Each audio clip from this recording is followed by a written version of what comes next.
বন্ধুরা, ফাইনালি আমরা মতিঝরানায় পৌঁছে গেছি। এখানকার পরিবেশটা খুব সুন্দর, চারিদিকে শুধু মানুষ আর আনন্দ। ভিড় থাকলেও প্রতিটি জিনিস দেখতে বেশ ভালো লাগছে। ভেতরে ঢোকার জন্য আমাদের এখন টিকিট নিতে হবে।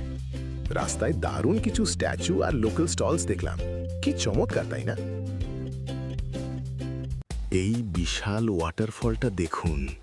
আমরা 14 জন মিলে মাত্র 5 টাকার টিকিট কেটে ভিতরে ঢুকলাম।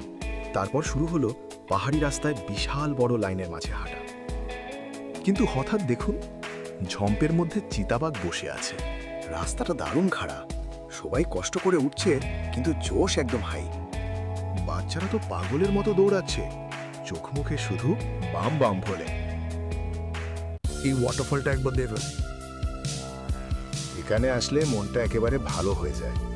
চারপাশে সবাই কত খুশি আর আনন্দে আছে। হ্রদের মধ্যে জলের ঝাপটা আর ওই রেইনবোটা দেখুন। প্রকৃতি সত্যি কত অসাধারণ হতে পারে।